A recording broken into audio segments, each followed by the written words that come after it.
بھی حلال ہے کہ نہیں. تو 7 چیزیں جو حدیث میں ممنوع آئی ہیں ان میں عجب شامل نہیں ہے، لہذا یہ حلال ہے. اور فقہ حنفی کی کتابوں میں بھی جو ہے اس کے متعلق لکھا ہے کہ یہ حلال ہے، اور حلت کی وجہ یہی لکھی ہے کہ جو 7 چیزیں ممنوع ہیں ان میں یہ شامل نہیں ہے، لہذا حلال ہے. پوٹلی جس کو ہم جانور کا میدہ بھی کہتے ہیں، اس کے متعلق باقاعدہ احادیث بھی موجود ہے اس کی حلت پر. اور قرآن کریم نے جو جانوروں کی حلت کے یا ان کے اعضاء کے حلت و حرمت کے اصول بتایا، اس کی روح سے بھی حلال معلوم ہوتی ہے. حدیث پاک سے بھی پوٹلی کا حلال ہونا معلوم ہوتا ہے. حضور نبی پاک صلی اللہ علیہ وسلم سے خود جو ہے کہ جانور کا میدہ اجڑی کا کھانا یہ ثابت ہے. یہ مسئلہ غریب کے موقع پر جب پیش آتا ہے، میں نے اس مسئلے پر مستقل کتاب لکھی ہے جس کو عنوان ہے اجڑی حلال ہے. اس کا الحمدللہ ہم نے قرآن کریم، حدیث مبارکہ، صحابہ کرام، فقہاء کرام، ان کی بات کے تصریحات ہم نے اس بات کی پیش کی ہیں کہ واقعی اجڑی حلال ہے. تو جو لوگ حرام کہتے ہیں ان کے پاس حرام ہونے کی دلیل کیا ہے؟ ان کے پاس قرآن کریم کی کوئی آیت موجود نہیں ہے، کوئی حدیث موجود نہیں ہے، اپنی طرف سے انہوں نے دلیلیں کر لی ہیں. کہتے جی حضور نبی پاک صلی اللہ علیہ وسلم نے خبیث چیزوں کو حرام فرمایا ہے. اجڑی خبیث ہے، کیوں؟ اس کے اندر جو گوبر جمع ہوتا ہے تو لہذا یہ حرام ہے. ہم کہتے ہیں کسی چیز کے خبیث کے طیب ہونے کا، پاک ناپاک ہونے کا مدار بندے کی سوچ اور فکر کا نہیں، ذاتی رائے کا نہیں ہے، بلکہ شریعت پہ ہے. شریعت جس چیز کو خبیث بتائے وہ خبیث ہے، جس کو خبیث نہ بتائے وہ خبیث نہیں ہے. ہم نے اس کتاب میں ثابت کیا کہ حضور صلی اللہ علیہ وسلم نے خود جو ہے وہ دکھائی ہے، صحیح مسلم کا روایت موجود ہے، اور باقاعدہ عائشہ رضی اللہ عنہا سے بھی وہ دکھانا معلوم ہے. خلیفہ راشد حضرت علی رضی اللہ عنہ سے بھی جو ہے وہ اپنا وہ دکھانا معلوم ہے. حضرت علی رضی اللہ عنہ سے ایک سے روایت ہے. اور پھر اکڑی یہ پیش کرتے ہیں کہ وہ اس وجہ سے ناجائز ہے، یہ گندگی کا معدن ہے، گندگی یہاں پیدا ہوتی ہے. حالانکہ گندگی کا معدن نہیں ہے، گندگی یہاں پیدا نہیں ہوتی بلکہ جمع ہوتی ہے. گندے کے اندر اوج کے اندر گندگی جمع ہوتی ہے، پیدا نہیں ہوتی. جمع ہونا اور چیزیں، پیدا ہونا اور چیزیں. تو اگر کسی برتن کے اندر گوبر بڑھ گیا، جمع ہو گیا، برتن بڑا ہوگا تو ایسے نے گوبر کر لی، اب دھو کر اس برتن کو استعمال کر سکتے کہ نہیں کر سکتے؟ کر سکتے ہیں. اس کو دھو کر کوئی استعمال نہیں کر سکتے. اگر وہ یہ گوبر سے متعلق صحیح صحیح جائز نہیں ہے، ہم کہتے ہیں گردے کے بارے میں کیا خیال ہے؟ اور گردہ تو ہر وقت پیشاب سے متلفظ رہتا ہے. پیشاب جو ہے وہ گردے کے ساتھ جو ہے وہ ہر وقت لگا رہتا ہے. اور گردوں کا کمال یہ ہے کہ وہ پیشاب کے نظام کو بہتر کرتے ہیں. تو جب وہ ہر وقت جو ہے پیشاب سے بگڑے رہتے ہیں تو پھر تو گردہ بھی حرام ہونا چاہیے. کیوں حرام نہیں ہے؟ اب جس چیز کو گوبر لگے وہ حرام ہے، پھر تو بھائیو جہاں اکثر جو ذمہ دار لوگ ہیں گھروں میں جانور رکھے ہوئے ہوتے ہیں، انہوں نے گائے بھینس وغیرہ بکری، بڑے جانور میں خاص طور پہ دیکھا کہ وہ گوبر کرتے رہتے ہیں حد تک کہ ان کے پاؤں ہر وقت گوبر سے لبریز رہتے ہیں. تو پھر تو جو پائے ہیں جانور کے لیے بھی حرام ہونا چاہیے کہ یہ ہر وقت گوبر سے لبرے رہتے ہیں.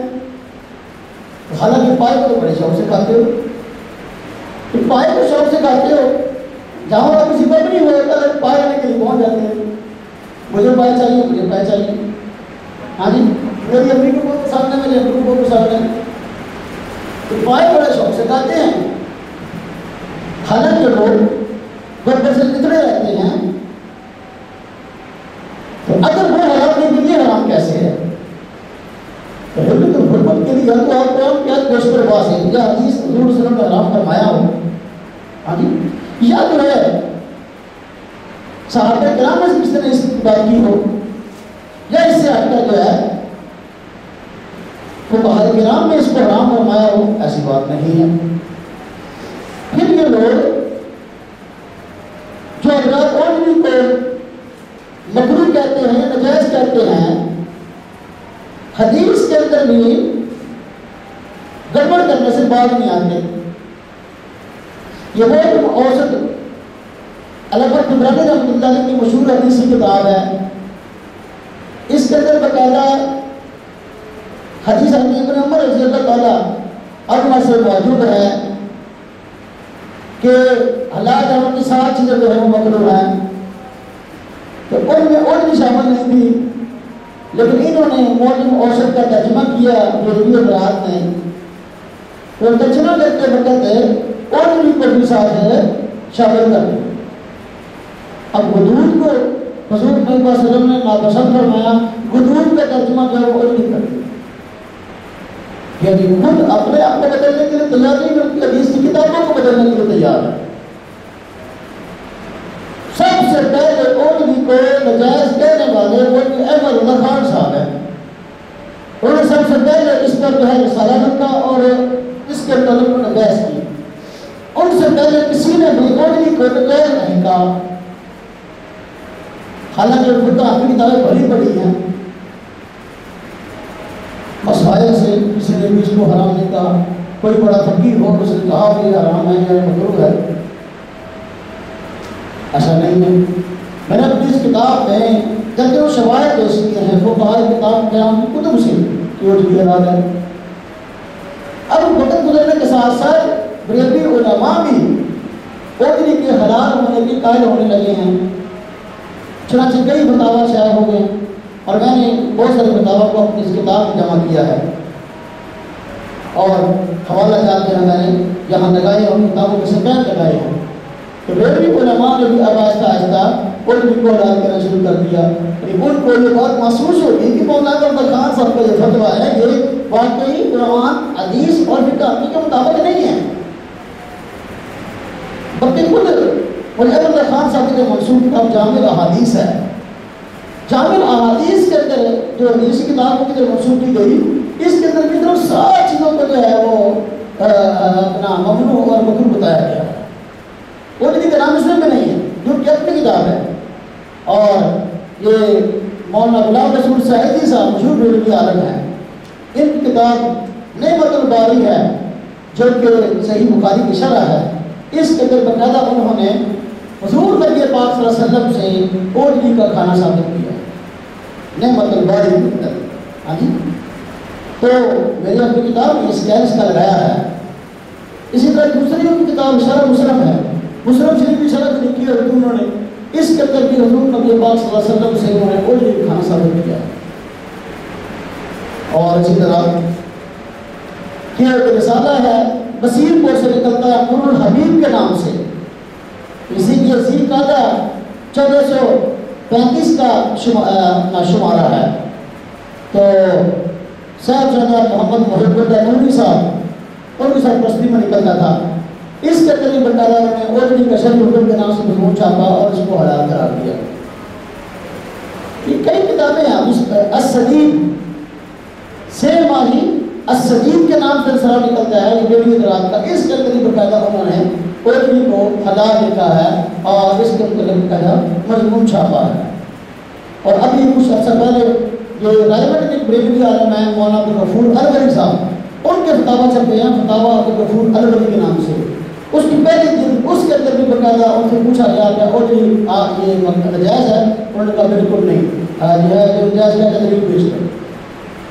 اسی طرح یہ طارق قادری صاحب، ان کے پلیٹ فارم پر جو فتاوی شائع ہوئے منہاج الفتاوی کے نام سے، تو وہ فتاوی نقل کرنے والے مفتی کلی خان ہزاروی صاحب ہیں، منہاج القرآن پبلیکیشن نے ان فتاوی کو چھاپا ہے، لیکن اس کی دوسری جلد کتاب العبادات، اس کے آخر میں باقاعدہ جو ہے اونلی کے متعلق کہا گیا کہ یہ اونلی مکروہ نہیں ہے، کہتا نیٹ پر بھی یہ اس کو فتاوا میں نے حاضر قرآن ایک شاید کو پڑھا ہے کہ جس میں بتایا گیا ہے وہ بالکل آپ کھا سکتے ہیں اچھی طریقے صاف کر کے اس کے علاشے کو دور کر کے بستر وغیرہ نکال کر دیا اور اچھی طریقے سے دھو کر آپ اس کو کھا سکتے ہیں، اس میں کوئی بات والی بات نہیں ہے۔